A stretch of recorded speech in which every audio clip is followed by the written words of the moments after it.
Salut tout le monde, bienvenue dans cette nouvelle vidéo. Dans cette vidéo, je vais vous montrer, donc on va un peu mettre en pratique tout ce qu'on a appris jusqu'à là.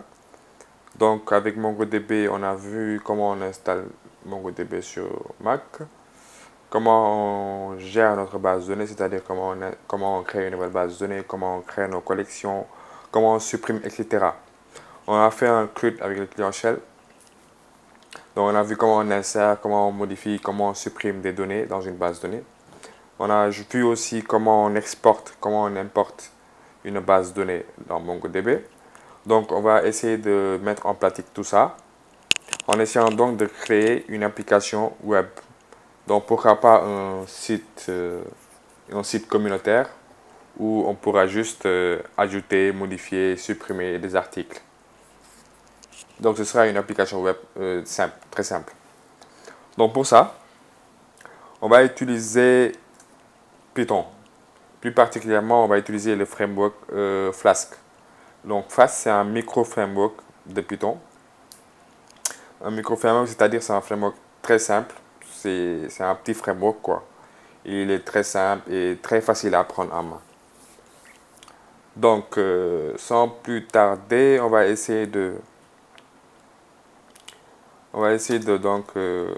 de créer notre dossier dans lequel on va travailler. On va créer un dossier qu'on va appeler site communautaire.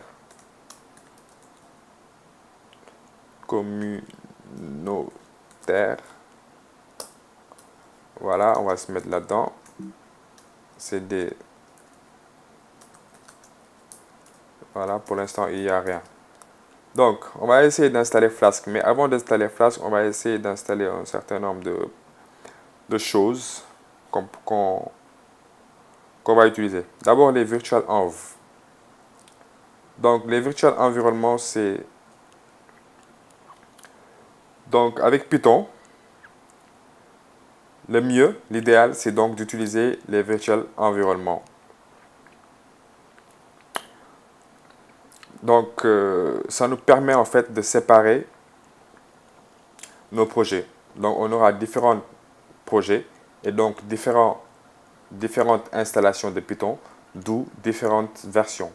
Donc, pour éviter des conflits, on va créer des virtual environnements pour donc séparer nos projets pour éviter des problèmes. Donc, c'est un peu ça qu'il nous dit ici. Donc, c'est un peu ça en gros, quoi. Il nous parle des différentes versions, etc. Donc, voilà. Donc, on va essayer d'installer virtualenv.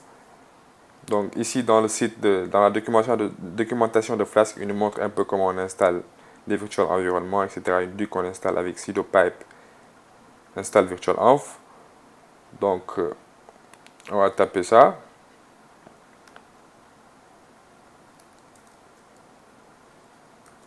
Donc, vous aurez peut-être une erreur si vous n'avez pas pipe. Donc, moi, je n'ai pas pipe, donc on va l'installer. Pour ceux qui ont pipe, ça devrait marcher. Donc, pour installer pipe, il suffit juste de faire sudo easy install et puis pipe. Donc là, il va m'installer le package manager de Python, pipe. Donc voilà, c'est bon. Donc si on essaie de taper pipe pour voir si l'installation, voilà. Là, on nous dit pipe install, pipe download, pipe freeze, etc., etc., etc. Donc là, on a installé pipe, donc on peut taper notre commande. Oups. On peut taper notre commande pour installer virtualenv. Donc ça y est, il est en train d'installer tranquillement.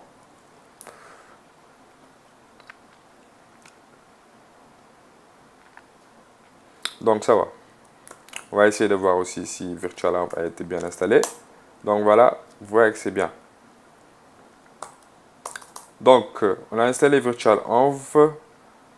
Ce qu'on va faire, c'est créer un nouvel environnement virtuel en lançant la commande virtualenv, puis on met un nom, venv. Donc c'est les noms par convention, les développeurs ont l'habitude de mettre venv. Mais vous pouvez mettre le nom que vous voulez. On va faire un virtual of the Valve. Et puis voilà, il va nous créer un nouvel environnement virtuel dans notre projet. Donc voilà, si on fait un ls, vous allez voir le Valve, mais il n'est pas activé. Donc pour l'activer, on peut faire un point activate. Voilà. Donc vous voyez ici maintenant la présence de Valve, c'est-à-dire qu'on est dans l'environnement virtuel de Valve. Donc ceci fait, on a installé notre environnement virtuel avec pipe, etc. Donc on va faire pipe install Flask pour installer Flask. Donc vous avez juste à faire un pipe install Flask et ça marchera.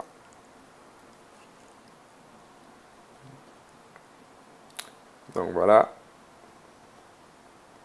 Donc successfully installé Flask. Donc voilà.